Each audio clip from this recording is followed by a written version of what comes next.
Bonjour, c'est Renaud de coursdegolf.net. Bienvenue dans cette nouvelle vidéo, j'ai intitulé Relax Max. Alors c'est marrant parce que ça fait un jeu de mots en anglais, maximum relâchement, hein, de max relax si vous voulez. Et puis en français, quand on dit Relax Max, c'est Relax Max. Vous voyez, l'idée elle est assez marrante, j'aimais bien. Donc ce que je veux dans cette vidéo, c'est vous expliquer comment implémenter le max de relâchement dans votre corps. Parce que je sais que vous le savez, qu'il faut être relâché. Je sais que tout le monde aimerait être relâché. D'ailleurs, c'est assez marrant. On m'écrit quand je pose des questions sur mes vlogs, etc. On me dit ah ben, oui, j'arrive pas à être relâché. Attention à une chose, le golf, plus j'avance dans le golf, plus je sais que c'est mental, et plus on a l'impression de se dire que, eh ben, en fait, quand j'aurai la technique qui va bien, je serai relâché. Mais non, le relâchement, c'est un pan du golf, c'est un pan de votre humanité, de ce que vous êtes en réalité. Quand je veux être relâché, eh bien, il suffit d'être relâché. Vous savez faire ça. Alors j'ai un exercice que je fais faire, d'ailleurs je salue tous les stagiaires, parce que j'en ai vu pas mal depuis ces derniers étés, et qui regardent mes vidéos, et je fais cet exercice du yogi. Le yogi, on regarde devant. C'est un prof de yoga qui m'avait donné cet exercice il y a des années. Il m'a dit, tu regardes devant et tu souffles, et à chaque expiration, tu sens que ton corps est comme une bouteille d'eau, auquel il y aurait des bouchons au bout des doigts et au bout des doigts de pied, et à chaque expiration, tu sens que l'eau descend. Et en descendant, comme ça, en se vidant ton corps d'eau, eh bien, il va emmener avec lui toutes les tensions musculaires qu'il pourra trouver sur son passage. Donc, je regarde devant et je souffle. Et là, j'ai l'eau qui arrive au niveau des oreilles. Je souffle, je fais un peu rapidement, mettez sur pause et faites-le réellement en 5 minutes. Et soufflez, etc. Et je souffle au niveau des épaules, au niveau des bras, des épaules, des poignets. Et je sens que finalement, bah ouais, quand l'eau est partie, je suis complètement relâché ici dans le corps. Et que veut dire le total relâchement? Alors là, il y a encore une grande parenthèse à ouvrir, ce serait cette notion de lâcher prise. Et le lâcher prise, même si je l'enseigne depuis longtemps, je me rends compte que c'est quand même un chemin personnel pour arriver à quelque chose d'extrêmement simple finalement. C'est-à-dire vraiment lâcher prise, de ne plus contrôler, accepter d'être comme l'eau finalement, de ne pas bloquer sur un rocher, mais de trouver tout ce que la fluidité peut m'apporter. La fluidité traverse les plafonds, vous savez. Eh bien, vous allez traverser toutes les épreuves au travers de la fluidité du lâcher-prise. Je suis relâché, j'ai le haut du corps qui est relâché.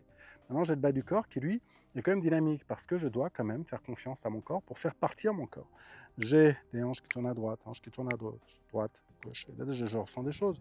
Je sens que même si je suis relâché là-haut, on voit que les mains réagissent à ce que fait le centre du corps. Et le centre du corps est contrôlé aussi par le bas du corps. Disons que le bas du corps, pour moi, quand même pas le plus relâché, mais c'est surtout le haut du corps qui est relâché. Et on revient sur cette fameuse image de Inside Move the Outside de Jamie Ballard, mais bon, qui a été utilisée par beaucoup d'auteurs, et Bill Owens, que je salue d'ailleurs, très content de se retrouver l'année dernière en stage. Voilà, Bill Owens nous explique ça, finalement c'est ça, c'est Inside Move the Outside, et ça part de la pointe des pieds ou du centre du corps, bref, ce triangle est là, je le sens, et à partir de là, je suis relâché, complètement relâché, et puis je vois que le haut du corps réagit à ça. Eh bien c'est ça le relax max. Le relax max, c'est le relâchement maximum. Maintenant, comment aller plus loin là-dedans et taper quelques balles avec ça? Il faut que vous acceptiez de lâcher prise. Et lâcher prise, c'est là où c'est mental beaucoup. C'est lâcher prise dans votre corps, mais aussi lâcher prise mentalement. Accepter de mettre une balle n'importe où. Accepter le résultat qui arrivera. Je décide de faire un coup en lâcher prise. Je suis très relâché dans les mains, très relâché dans les bras. Je fais un peu comme ces petits tambours, vous savez, les tambours qu'on voit en Asie par exemple. Petit tambour, deux ficelles, je fais tourner l'axe et les billes tapent la peau du tambour en plein milieu. Les ficelles sont bel et bien relâchées. Eh bien, si je devais avoir les bras aussi relâchés que des ficelles, peut-être pas autant, mais pas loin, eh bien, qu'est-ce qui se passerait? Je me concentrerais moins sur le bas du corps, sur la rotation, les hanches qui démarrent, les bras qui suivent, les mains légères. Et de là, je vais demander à mon corps, et toi, qu'est-ce que tu aurais envie de faire si tu étais complètement relâché dans les épaules, les avant-bras, les bras, les mains, les poignets?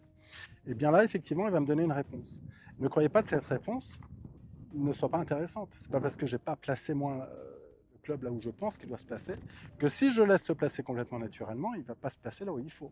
Eh bien, je vais même vous dire une chose, le fil à plomb, il est dans le lâcher prise. Eh bien, le fil à plomb, c'est incroyable, mais depuis toujours, il se place exactement comme l'humain souhaitait qu'il se place, c'est-à-dire à 90 degrés pile et 90,00 degrés. Donc, vous voyez que la perfection existe dans la nature. La perfection existe dans ce relâcher prise, dans ce lâcher prise et dans cet abandon finalement, dans la gravité. La gravité m'emmène sur une espèce de perfection qui tombe toujours à 90 degrés du centre de la Terre.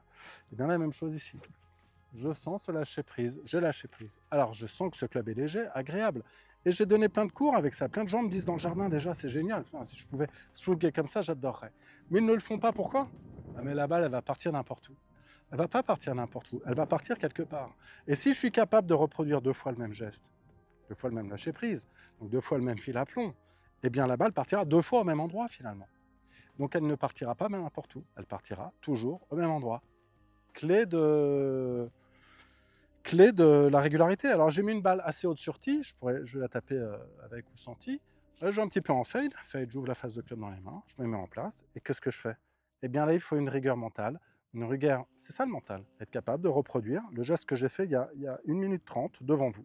Je fais le même, relâché dans les bras, je sens que je lâche prise.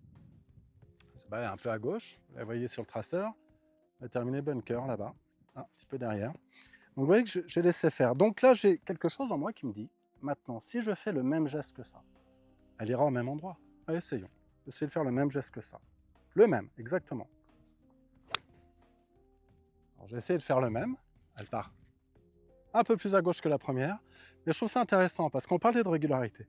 Entre la première et la deuxième, j'ai pas une grande différence. Mais j'ai un point commun, d'avoir les mains relâchées, les bras relâchés. Maintenant, j'ai plusieurs solutions. Je me dis, tiens, comment faire pour que cette balle parte moins à gauche? Alors, instinctivement, je vais me dire, faut peut-être que je me place plus à droite. Évidemment, ça marche. Ça marche. Ou alors, je peux aussi orienter la face de club plus à droite. Ça marche aussi. Ou faire un mélange des deux. Allons-y. Faire un petit mélange des deux. Je mets une plus à droite. J'oriente le club un peu plus à droite. Et alors là, je vais essayer de faire la même chose. Même sensation de lâcher prise. Ah. Alors, celle-ci, je ne vais pas le couper. Je vais la laisser. Mais celle-ci, j'ai senti que le swing n'était pas aussi relâché que les précédents. J'ai senti la main passer ici. C'est pas ce que je voulais faire. J'ai senti qu'il y a une petite tension, une volonté de contrôler. Je recommence, même lâcher prise. Ben voilà. Là, j'ai trouvé le swing en relâchement que je voulais faire. J'ai trouvé le swing en relâchement que je voulais faire. J'ai reproduit un swing qui me semblait être très confortable. Je peux dire que je l'ai reproduit parce que la sensation est la même. Et j'ai changé simplement l'orientation du corps et l'orientation de la face de club. Et en fait, c'est par ce cheminement que vous allez réussir à être relax. Parce qu'on n'est pas relax, parce qu'on a beaucoup trop de responsabilités. Je vais taper senti, j'avais dit. On a beaucoup trop de responsabilités dans les mains. Le problème du golf, c'est ça. C'est qu'on a l'impression que c'est à nous de contrôler la face de club à l'impact. Vous ne pouvez pas faire ça. Tout simplement, vous ne pouvez pas. Les champions ne le font pas. Ils le font de temps en temps, mais surtout pour récupérer un peu comme mon troisième, là, où j'ai mis un petit coup d'épaule, j'ai sonné un petit coup de poignet. Là, j'aurais pu récupérer éventuellement avec les mains. Mais en théorie, je n'ai pas besoin de faire de swing différent d'un coup à l'autre. Je dois toujours faire la même chose. Même sensation de relâchement, même sensation que le club passe. Et puis après, c'est dans le setup que ça se passe. Allez, dernière balle. Avec autant de relâchement, les bras complètement relâchés, les poignets légers, les mains légères, et je cherche à faire un swing qui ressemble à un swing.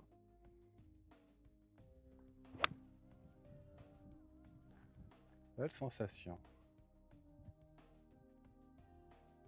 Bon, bah écoutez, je vais rester sur celle-ci. J'espère que vous comprenez où je vous emmène, parce que là où je vous emmène, c'est pas de la technique, ça va changer toute votre technique, mais c'est d'abord comprendre que vous ne pouvez pas être plus fort que la balle, plus fort que le club, plus fort que la gravité, plus fort que le monde. Laissez faire les choses. Je suis là pour vous convaincre que le bon swing, vous l'avez déjà fait des milliers de fois. Vous avez déjà fait des milliers de fois un swing qui marche très bien. Qu'est-ce qui vous empêche de le reproduire? À part l'idée que, non, vous n'êtes jamais assez content. Laissez faire les choses, ressentez que un swing, c'est un balancier. C'est un balancier. Le balancier répond d'abord à la gravité. Et s'il répond à la gravité, alors il est facilement régulier. Bon, je vous laisse là, sinon je vais continuer. Je suis très inspiré. Et n'oubliez pas de vous abonner à ma newsletter. À très vite.